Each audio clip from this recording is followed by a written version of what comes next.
नमस्कार। City centre में आप सभी का बहुत स्वागत है। आपके साथ मैं हूं दीपिका। ग्वालियर से खबर है जहां पे बाल संरक्षण गृह से फरार हुए कैदी 6 बाल अपराधी कैंट से फरार हुए हैं और फरार अपराधियों में 3 पर है हत्या का आरोप। पूर्व डीजीपी की नातिन की हत्या में शामिल थे। ये बड़ी जानकारी इस वक्त हम आपको दे रहे हैं। ग्वालियर में बाल संरक्षण गृह से करीब 6 बाल अपराधी फरार हुए हैं। फरार होने वाले बाल अपराधी पर 3 राज्य के पूर्व पुलिस महानिदेशक की नातिन की हत्या के आरोपी हैं। ये सूचना मिलते ही पुलिस विभाग में हड़कंप मचा है। बाल संरक्षण गृह से 6 रसोइयों को धक्का देकर फरार हुए ये आरोपियों की तलाश में जुटी है पुलिस। देव श्री माली ज्यादा जानकारी के साथ जुड़े हैं। देव जी, कब की ये पूरी घटना है? इस मामले में पुलिस का क्या कहना है? बिल्कुल, ये बिल्कुल सुबह की घटना है। लगभग नाश्ता और लंच के बीच का टाइम था। उस समय वहाँ खाना बनाने का काम चल रहा था और रसोइये चूंकि बाहर से जाते हैं वो वहाँ बैठे हुए थे। तो ये जो पहले तीन लड़के भागे वहाँ से और उन्होंने जो है रसोइये को धक्का दिया और पीछे जो बाउंड्री थी वो बाउंड्री को फांद के वो बाहर निकल गए।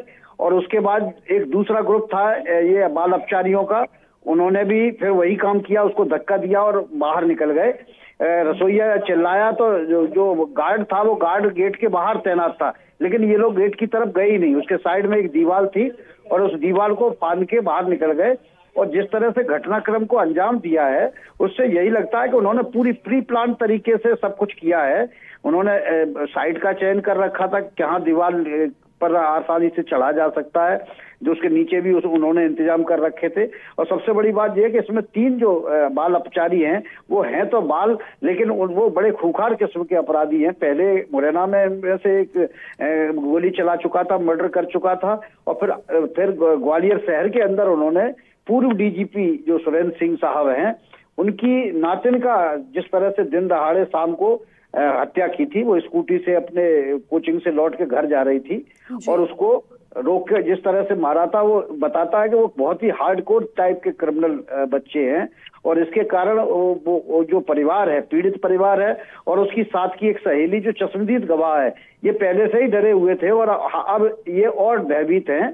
हालांकि पुलिस अधीक्षक वहां पहुंचे थे उनके घर पे और वहां सुरक्षा के बंदोबस्त भी कर दिए गए, लेकिन अभी तक इन 6 बाल अपचारियों के बारे में कोई सुराग नहीं लग सका है। देव जी, जिस तरीके से आप इन अपराधियों का ट्रैक रिकॉर्ड बता रहे हैं वाकई में भयावह है।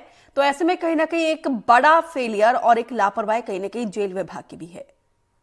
हाँ, जेल एक्चुअल में मैं आपको बताना चाहूंगा कि ये जेल विभाग के अंदर में आता नहीं है, क्योंकि ये जो माइनर बच्चे होते हैं अपराधी उनको बाल सुधार गृह में रखा जाता है। बाल सुधार एवं संरक्षण गृह होता है और वहां जो है इनको रखा जाता है। तो ग्वालियर में सिटी सेंटर में ये स्थित था और वहां इनके साथ एक तरह से मानवाधिकार आयोग से लेकर सुप्रीम कोर्ट तक की जो गाइडलाइन है उस गाइडलाइन को फॉलो करके इनको रखा जाता है। तो इनके खिलाफ ज्यादा कुछ हो नहीं पाता है और इसी तरह से पूरे देश में इस तरह की इसीलिए घटनाएं हो जाती हैं क्योंकि तमाम तरह के जो बच्चे अपराध की दुनिया में आ जाते हैं उन्हें अपराधी के रूप में ट्रीट किया नहीं जा सकता और उनके दिमाग में अपराध छाया होता है, तो वो बार बार वहां से भाग जाते हैं।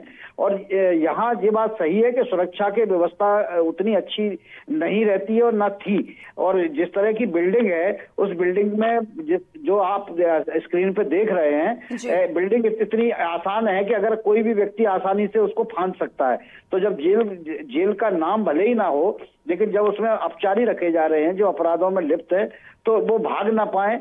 इस तरह की बाउंड्रीज तो जेल की सामान्य तौर पर बनाई जाती है, लेकिन ये एक सामान्य से सरकारी बंगले में ये बाल संरक्षण केंद्र चलता है और इस लापरवाही के कारण ही ये अपराधी एक बार फिर भाग सके। ठीक है देव श्री माली जी, बहुत बहुत शुक्रिया विस्तार से जानकारी साझा करने के लिए आपका।